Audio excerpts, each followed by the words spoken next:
Hey guys, welcome back to my channel. My name is Mary, also known as RNH2O. I hope you guys are having a fantastic week so far. I just got back from my little mini vacation. I drove all the way there by myself with my two dogs, and I got a funny story. So I get about halfway there, and my car is like stalling every mile or so. Mind you, I've never had any issues with it whatsoever. It's like had every oil change, a brand new battery, everything is perfectly fine. So I'm like, wow. And it was like 102 degrees, I believe, outside. So I was pretty scared. I was like, oh, this is weird, and it would just slow down, and then I'd pull off, turn the car off, and then turn it over again, and it would start. And I'm like, oh, well, it's just a silly accident maybe. Well, I drove on a little bit more. It did the same thing.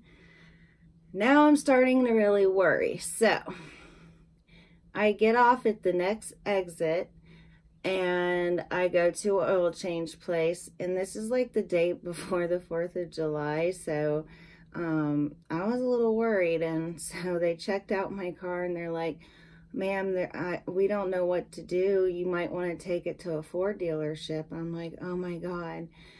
I'm like, really? And they're like, yeah, it's nothing we can fix here. So I was so lucky. The Ford dealership was literally 0.3 miles away from me. I mean, talk about luck. That's amazing. So I go over to the dealership. Of course, they're completely booked, you know, and they were kind enough to work me in, and I couldn't be more thankful. And of course, my two dogs were panicking. They were sweating and, you know, panting. And I'm like, oh my gosh, now we have to sit outside, blah, blah, blah. They're like, no, come on into the main lobby if your dogs will be calm and stuff. I'm like, oh, okay, that's awesome. So I go in the main lobby, and there's this crotchety old lady like staring at me like, you know, how dare you bring your dogs in here? And she went up and complained to the manager or whatever, and he's like, well, her car broke down and it's really hot, so what do you expect her to do? And of course she didn't say anything, but you know, but the staff was awesome. They helped to make sure that I was taken care of. I got there about 2, and I had to stay till 5. It turned out some piece of my computer on my car that communicates with my transmission was recalled. And unbeknownst to me, of course. So we got it fixed, and I was back on the road, and I got to Florida about 8 o'clock.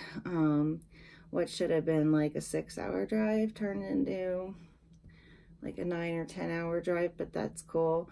But I really enjoyed my time there. I got to see my friends, and I wish I would have just had longer time to spend there. And also my grandma's getting really old, and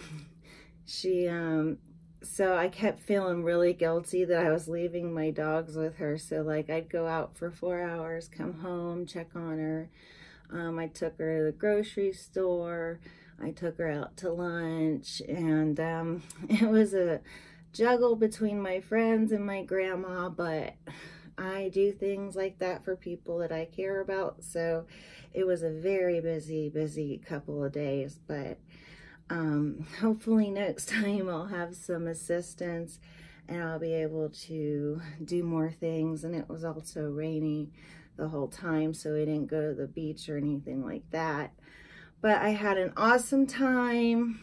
We saw some fireworks. They kind of like fizzled out because of the drizzle, but I had some fun with that. And that's about it. I didn't feed my fish for the vacation, and they're doing great. So I think it's okay to not feed your fish for up to, 4 days. It's kind of pushing it, but it's better than taking the chance on having somebody overfeed my fish.